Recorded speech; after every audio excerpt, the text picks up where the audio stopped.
We're going to continue our lesson with Teddy Roosevelt, and we're going to be looking at his daughter Alice in a book about What to Do About Alice, written by Barbara Curley. What to Do About Alice. How Alice Roosevelt broke the rules, charmed the world, and drove her father Teddy crazy. Theodore Roosevelt had a small problem. It wasn't herding thousands of cattle across the Dakota Badlands. He'd done that. It wasn't leading the Rough Riders as they charged up Kettle Hill. He'd done that too. He'd bagged a grizzly bear, captured outlaws, governed the state of New York, and served as Vice President of the United States, and still he had a problem. Her name was Alice. Alice Lee Roosevelt was hungry to go places, meet people, and do things. Father called it running a riot. Alice called eating up the world. From the time she was a little girl, Alice ate up the world. Her mother had died in 1884, 2 days after Alice was born. Father was sad. Everyone was sad for Alice, but she didn't remember her mother. She did not want to grow up hearing them say, "The poor little thing." She wanted to see how high the springs sprang on a grandparent's favorite sofa. Father remarried and had more children, but every morning Alice still cried, "Now, pig," until Father gave her a piggyback ride downstairs to breakfast.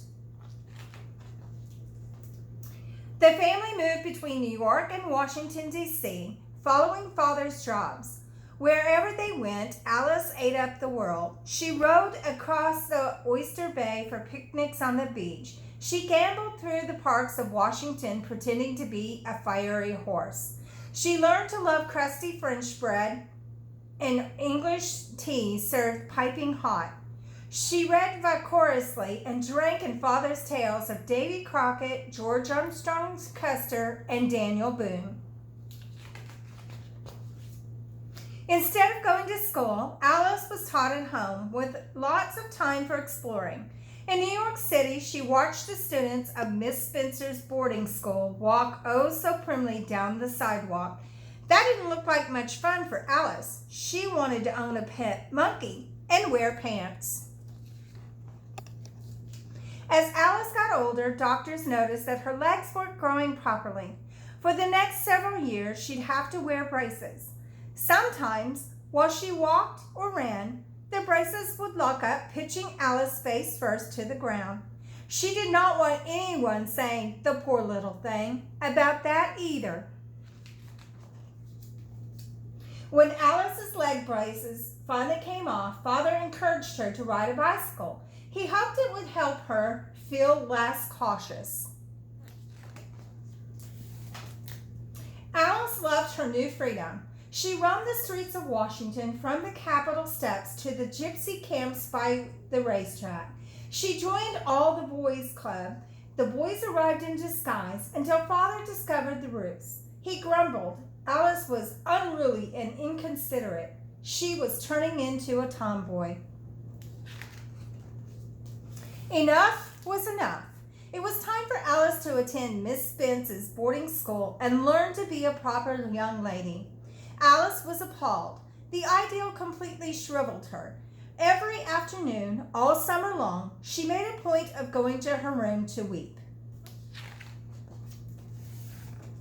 Father couldn't bear to see Alice so unhappy. When school started in the fall, Alice stayed home after all. She came up with her own solution for education. She said to Father, "Please let me loose in your library." She taught herself astronomy, geology, even Greek grammar. She read Twain, Dickens, Darwin, and the Bible cover to cover. Every morning she told Father what she had learned the day before. She also grew ever more curious about politics as Father's career soared higher and higher. The discussions around the breakfast table, the stream of people seeking Father's advice, and the excitement of election night. In 1901, when Alice was 17, Father became President of the United States. The whole family moved into the White House. Alice tried to be helpful. She watched her younger brother and sister so stepmother could get some rest. With her pet snake, Emily Spinach, which Alice had named for its color and its resemblance to a very thin aunt, she welcomed Father's visitors. He sputtered to a friend, "I can be President of the United States, or I can control Alice. I cannot possibly do both." As daughter of the president, Alice assumed her role as goodwill ambassador. She helped open the Buffalo Exposition, riding a camel and watching the hoochie coochie dancers. She christened the Kaiser's yacht with great fanfare and a large bottle of champagne. She visited plantations in Cuba and schools in Puerto Rico, all on her best official behavior. Father delightedly wrote to her, "You were of real service down there because you made those people feel that you liked them and took an interest in them, and your presence was accepted as a great compliment." He warned Alice time and time again, however, not to let newspaper reporters catch her gallivanting around. He reminded her that nice people did not want to see their names in the paper. "Beware of publicity," Father said. "Do not talk to reporters." Oh, Alice. Everyone loved Alice. A songwriter wrote Alice, "Where Art Thou?" and bands played it everywhere. Mothers named their baby girls Alice. Alice even had a color named after her, Alice Blue, that matched the color of her blue-gray eyes. The press called her Princess Alice. Other young ladies rode in carriages. Alice drove her runabout fast. She two-stepped till the wee hours in the morning. She was even caught betting on a horse race. Letters poured in to Father from conservative women's groups. Alice's behavior was outrageous, they said. In 1905, Father began his second term as president. As he was being sworn in, Alice waved madly to her friends until Father finally told her to sit down. "You're making a show of yourself," he grumbled. "Well, you do it," Alice protested. "Why shouldn't I?" "But this is my inauguration," Father replied. He got right back to work, brokering a peace treaty between Russia and Japan. Meanwhile, Alice asked if she might join the American delegation heading to Asia. The papers trumpeted the news. Alice boarded the ship in San Francisco with 2 large hat boxes, 4 trunks, and oodles and boxes of bags. Alice had a marvelous time. She danced the hula in Hawaii. She jumped fully clothed into the ship's swimming pool. She watched sumo wrestling in Japan, reviewed the troops in the Philippines, and toured the gardens of the Empress of China, receiving many gifts along the way. After 4 months, Alice returned with 2 large hat boxes, 4 trunks, oodles of boxes and bags, and 23 cases of loot. Father was not amused. Alice also brought home a fiancé, Nicholas Longworth, a debonair congressman who had been on the trip. And what did she want for wedding presents? "Trinkets," said Alice, "preferably diamond trinkets." From all over the world, friends, dignitaries, and total strangers sent her gifts: jewelry, fur coats, silver vases, cakes, clocks, furniture, sewing machines, washing machines, popcorn, bales of hay, a load of coal, a box of snakes, a pair of turtle doves, and a Boston Terrier with its own wardrobe of dog clothes. She even got a pet monkey. "She'll accept anything," friends said, "except a red-hot stove." The White House wedding was the social event of the season. 800 guests watched Father walk Alice down the aisle. Alice jumped into her new role as a wife of a congressman, hurrying home from Congress for quick meals of scrambled eggs before rushing back to hear the debates. She was still the daughter of the president.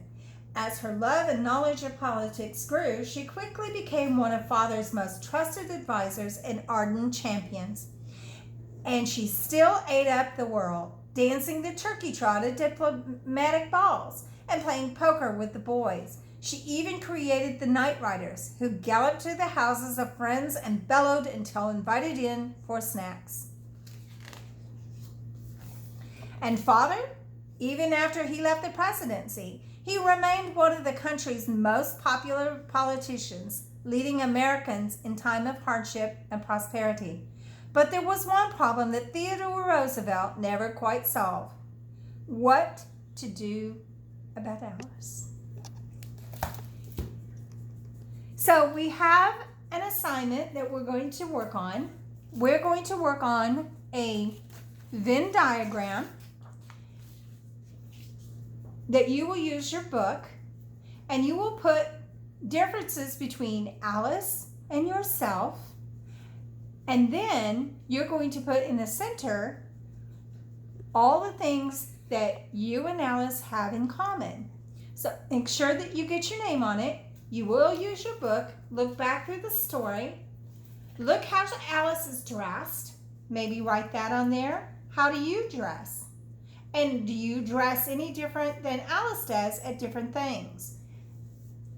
So I did an example for you so you would know kind of what you're looking for. So Alice wears long skirts, narrow around the feet. I wear pants and shorts, but we both wear dresses. She had a dress bathing suit. I have a two-piece bathing suit. She wore large feather hats. I wore small baseball caps and cowboy hats. Her father was president. Mine worked in a factory. She became a goodwill ambassador. I became a teacher.